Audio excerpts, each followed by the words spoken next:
Good morning, everyone. Hello and welcome to this year's conference. I'm Steve Jameson, Chief Exec at RCSLT. And as many of you know, I joined the organization in April this year. So needless to say, I'm very much looking forward to my first RCSLT conference. The last couple of years following the pandemic have created a different world. We all know that, with changes to the way services operate and how care is delivered to service users. How we have adapted to and embraced these changes as a profession and how we move forward together is so important. So embracing the future together, something that is necessary in order to learn, share, and grow as a profession, and the main thread running throughout this wonderful two-day conference. It's why we have used the themes from RCSLT's 5-year strategic vision to help us look to the future and work together towards a unifying goal. Over the next 2 days, we have 8 keynote speakers, 24 parallel sessions with 71 presentations and over 60 posters. Every presentation within the parallel sessions and each poster is tied to at least one of the themes from our strategic vision, which include equality, diversity and inclusion, co-production, funding and recovery, innovation and excellence in research and clinical practice, workforce development, and profile and opportunity. There's really a lot to take in these 2 days, and I hope that everyone will find something that will stay with them throughout their professional lives. All of this would not have been possible without all of the colleagues and members on our conference planning group, our program planning group, and reviewer panel. And I'd like to personally thank everyone who's been involved in this huge amount of work. So housekeeping, let me just share a little bit about housekeeping. If any technical help is needed throughout the conference, head to the Home tab at the top of your Canopy page, and you'll see a chat on the right-hand side. For any conference/RCSLT related questions, you can head to Group Chat tab at the top of your page and add your questions to the relevant group. With your agenda, if you haven't had a chance, please do build your personal agenda by hitting the plus button on any session you hope to attend, and this will appear in the My Agenda tab. Our sponsors this year, well, we're delighted to have Signet Health as this year's headline sponsor, and they are an independent provider of health and social care services for young people and adults with acquired brain injuries, eating disorders, autism, and learning disabilities within the United Kingdom. And I'd also like to welcome Course Beetle, who are our gold sponsors. They are a specialist training provider who offer affordable training delivered by sector experts to speech and language therapists, SLT students, and those returning to practice. So please head over to the sponsor area and say hi to the reps and check out all of their resources. With Twitter, do use hashtag RCSLTConf2023 on Twitter/X to highlight any great things you hear or see over the next 2 days, as it's a packed 2 days of sharing and learning. Speaking of which, at lunchtimes, there are various lunchtime drop-ins available, and these will be listed on the agenda. So please do add them to your personal calendar and pop in for a chat if you're able to. And lastly, we have a fun competition running throughout the conference and 3 gift cards up for grabs of £30, £25 and £20. So head over to the competition tab and check out the rules to see how to climb the leaderboard. Now I'm going to hand over to Sean Pert, our chair of RCSLT. Sean. Thanks very much, Steve. Isn't this exciting? Our second virtual conference, and I'm delighted to say that we have over 1,400 delegates registered for our second virtual conference. So that's absolutely amazing and shows the access that the virtual platform brings to our scientific conference. My role is chair of the Board of Trustees, and I therefore oversee the running of your organisation, because it is your organisation. If you'd like to find out more, if you've got any questions about how RCSLT is run and what my role is, then please, as Steve mentioned earlier, come to the lunchtime session drop-in today and have a chat. Be glad to answer any questions you might have about your organisation. As Steve said, it's kind of hard to believe that Steve's only been with the organisation for such a short time. He's made such a big impact on the organisation post-COVID. It really is a very different world requiring a different stance for our profession. And all of us, I know, have made changes to the way that we practice and engage with our service users. And indeed, there are many posters and presentations about that during the conference over the next 2 days. One of the things that you may have seen on Twitter and in your bulletin magazine is our very strong engagement with MPs and the House of Lords to raise awareness of people with speech, language and communication needs and feeding and swallowing difficulties. This is really, really important in that we can really have the voice of service users right up there and empower people to tell their stories, particularly at a time when there are increased waiting lists and difficulties accessing services once those waiting lists are traversed.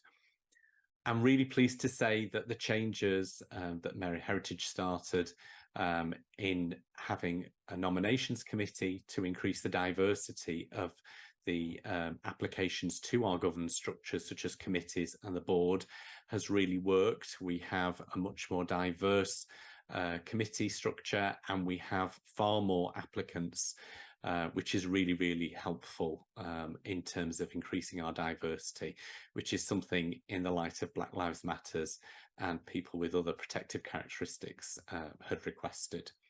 We have 4 nations representation on the board and throughout our organisation, and that's really important to remember that not everything's centred around the UK or London.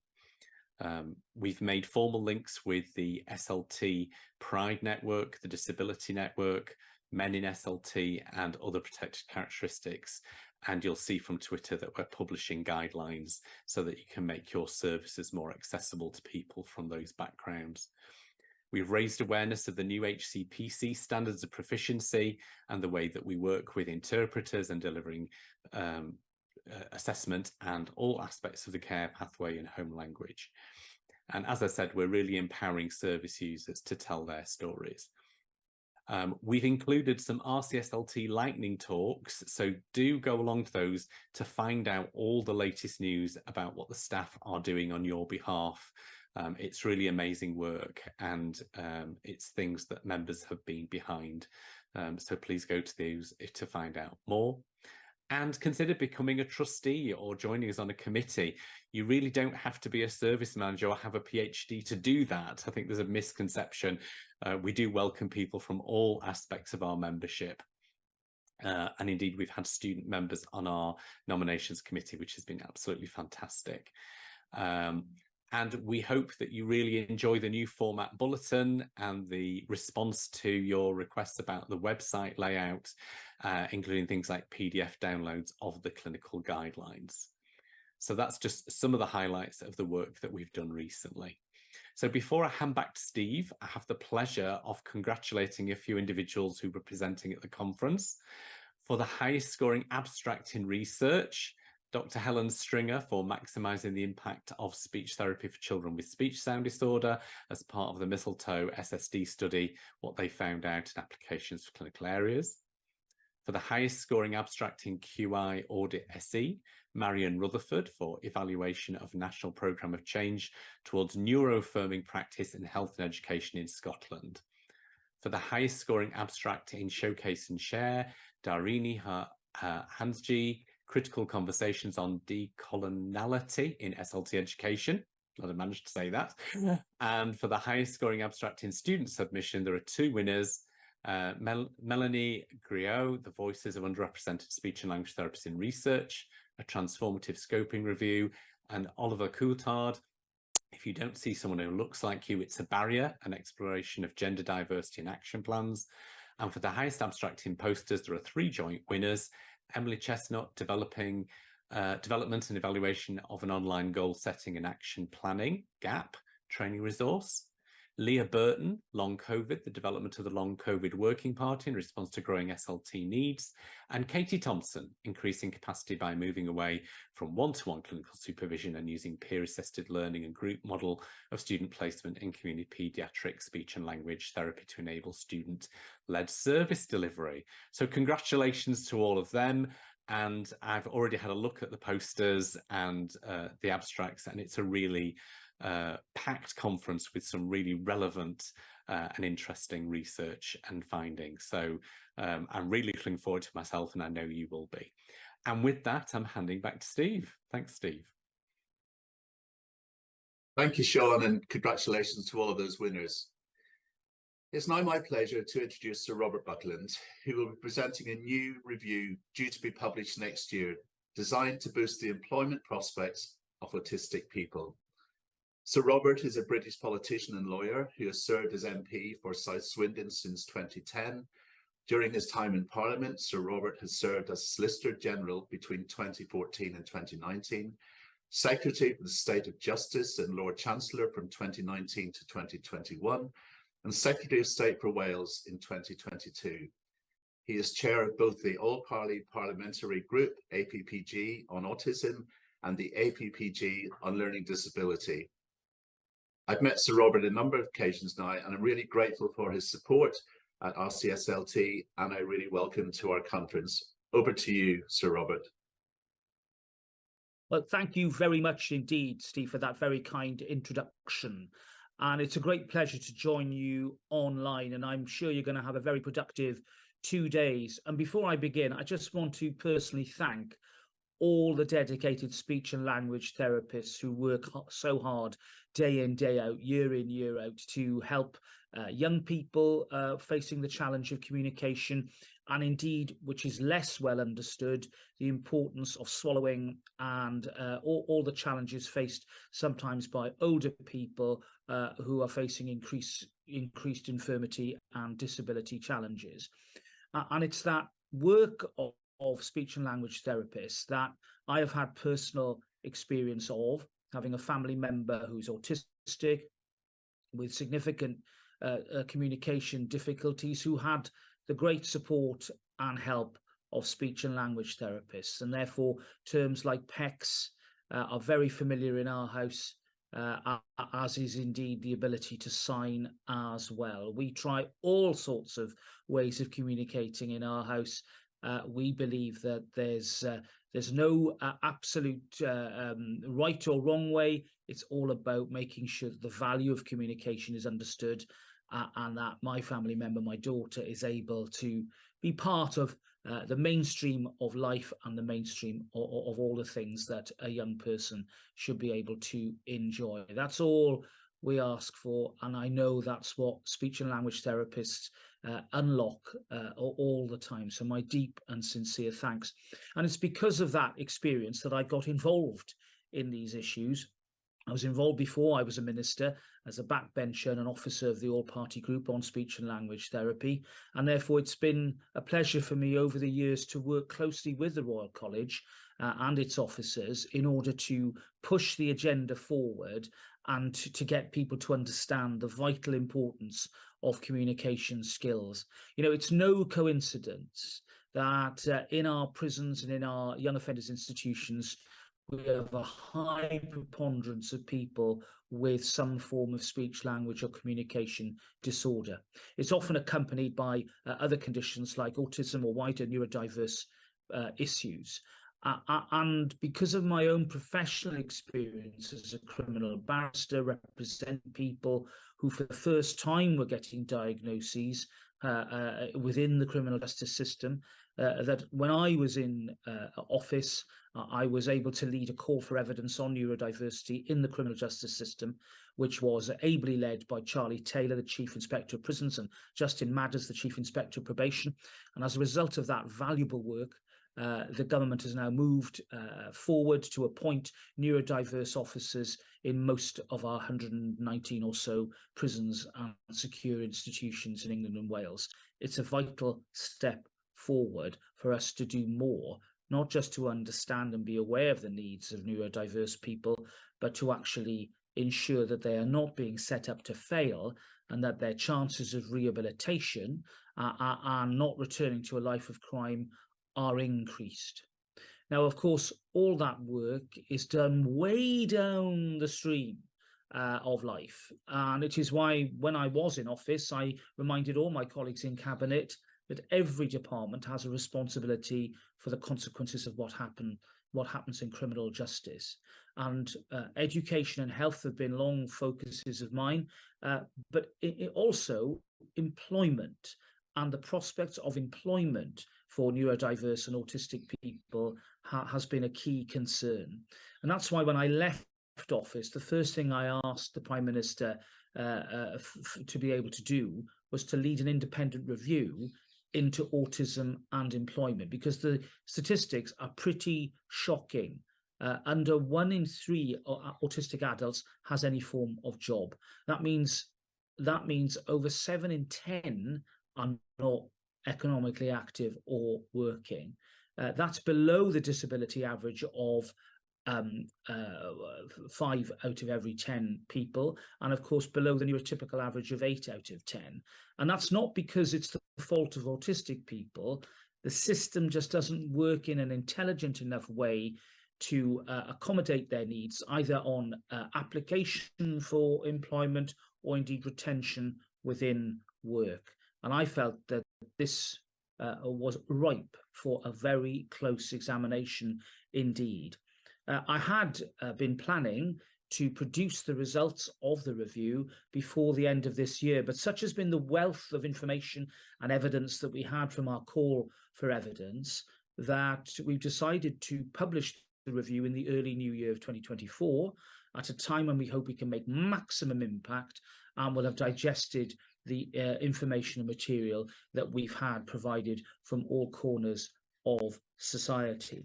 I'm looking forward to that date, and I'll tell you more about why I think it's a beginning rather than an end in a little while. Now, I think that the work that's been done thus far really has got a common thread within it, which is the old phrase, the important phrase, not about us without us. Autistic people have been involved at every step of the way in helping to frame the terms of reference of the report, in helping to gather the evidence, and indeed in helping to craft its findings. I just didn't think that this report would have anywhere near the impact or the meaning that it needs to have unless autistic people were leading it. And that's why I've been delighted to work not just with dedicated civil servants at the Department of Work and Pensions, but also with the leading autism research charity Autistica, which itself is run by autistic people. And as a result of that collaboration, I really think we've had a sense of energy and purpose and dedication to the task in hand. Now, we launched the review on the 2nd of April of this year, which was World Autism Awareness Day. And then, as a result of the call for evidence that we issued, we've spoken with hundreds of organisations and individuals up and down the country and drawn upon their invaluable experiences, their ideas, and of course their good practice, which will be reflected fully in the report. Although we focus on autism, the wider implications on neurodiversity generally, I think, will be clear. There's no doubt that the read across to the multiplicity of different neurodiverse conditions will be very much at the part of our thinking. And I'm pleased to say that we've had fantastic engagement and support through a series of roundtables, formal meetings, written submissions of evidence. The team and I have spoken to employers from across the primary, tertiary and quaternary sectors to identify best practice and to think about how government can amplify that.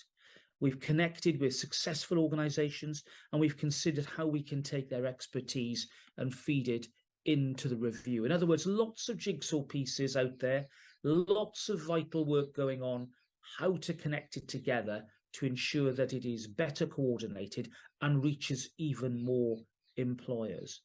We also worked with academics, schools and autism charities to piece together the most complete picture of the state of employment for autistic people now and to consider the best ways forward.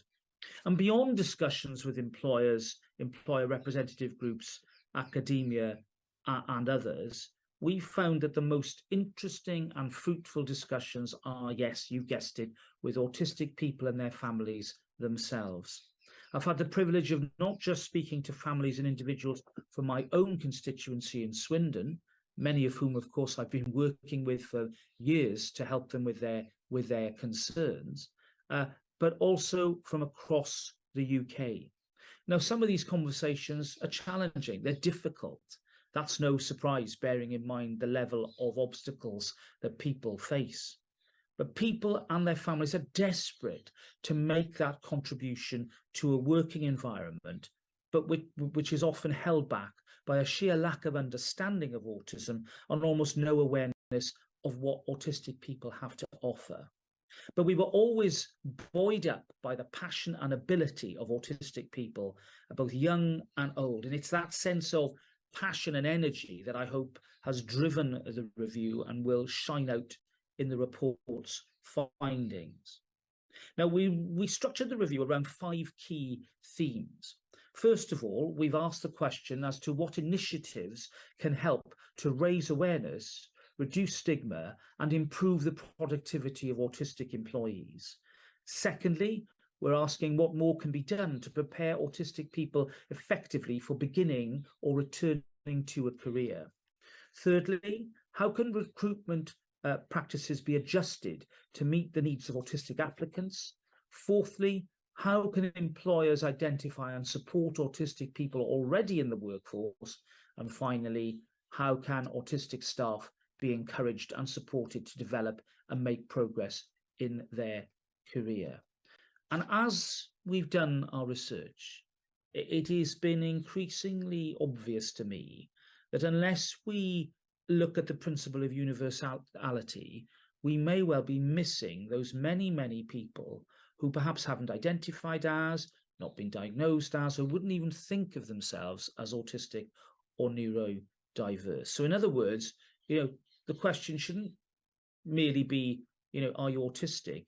It should be based upon the individual needs of that applicant, whether it would be a need for a quiet space, a slightly different type of work pattern, either in hours in the day or days of the week, how to deal with times when anxiety was particularly acute, which would require a special approach. In other words, the sort of practical day-to-day questions that we should be asking all employees when we consider how best they're going to be able to work and what their productivity potential is. Because ultimately, this isn't just a moral question, this is an economic one too. And I think the hard edge to this review is the underlying fact that there are tens of thousands of people out there who want to work but who aren't given that chance. That just adds to the productivity gap, the economic inactivity challenge, all those things that we hear about in general terms as part of the economic debate.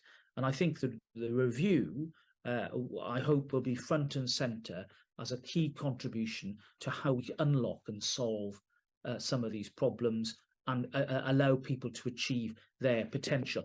It's very much an outward-looking review. It's not one of these reviews that is going to go cap in hand to government and say we want more funding. This is about wider economic society and wider society itself, and how through the support of government we can share best practice.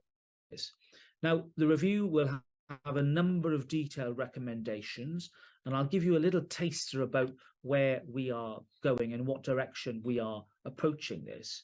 And I think number one would be the creation of an employer's neurodiversity index. I'd like to see organisations be able to measure themselves against best practice It's done in many other walks of life, in many other areas where we have challenge, and I think it could apply very well to support employers, both in the private and public sector, really measure up to the best examples that we have. And then working with charities and employer-facing organisations to highlight that best practice and provide those positive personal stories in a way that can be shared nationwide. It's that narrative that can be so powerful and which can reach out to people in a way that an abstract theory just doesn't do. Then also, I think the strong promotion of supported internships and apprenticeships for autistic people is where we need to go. There's clear evidence to suggest that where that's done, retention rates and future employment rates rise. And therefore, this is something I think we've got to pursue in a more coordinated way. And then right across the education, recruitment and employment sectors, improving that essential understanding of autism, the confidence to be able to support autistic people in a way that I think I've given you quite an outline of earlier. And as I said at the beginning of my remarks, the review isn't the end of the process, it's the beginning of a new phase of activism that will need to be measured. And this is why the importance of timescales, of objectives, and of trying to move the dial from that under 3 in 10 to up to at least the disability average and hopefully beyond is something that we should not shy away from. It's going to take a lot of energy. It's going to take a lot of dedicated work. But I believe that we've got the talent out there, not just from the people themselves who want to work, but from those who are dedicated to this cause and who want to make a difference. So I believe that we can make this change. And I think that the Royal College, no doubt, will be able to play its part, not just in raising awareness, but in also helping to support and prepare people for not just the world of education, but the world of work itself. I've really enjoyed hearing from you about the programme and project of work that the Royal College has for the coming year. And I look forward to engaging with you on the findings of the review and making sure that speech and language therapy and communication is very much at the heart of how we reform and improve the interview process and indeed those important meetings where job retention is clearly an important and vital part of employers' considerations. All these things matter. They matter morally, they matter politically, they matter economically. And that's why I've been delighted to join you this morning, and I wish you well for a successful conference ahead. Thank you. Thank you very much, Sir Robert, for a really enlightening and inspiring opening to our conference. As you say, this is such an important topic for everyone to address, for everyone to think about. So from a Royal College point of view, we will continue to highlight the issues that you've raised and work with all of the organisations and all of the individuals to make sure we get this as right as possible. Okay, thank you very much. We now have a break for about 30 minutes. So can I ask you to encourage you all to make use of the various network opportunities available? Please do go and speak to our sponsors, have a look at the group chats that have been set up, and even set one up yourself, which would be great. At 10:40, we will kick off with our first 6 parallel sessions. Please do join ones that you're interested in. Everything will be recorded, so for any sessions you're unable to attend in person, then a video will be made available to you to watch at a later date. So please go off, mingle, start networking with individuals, look at the group chats, and we'll see everyone back here for the first session at 10:40. Thank you very much.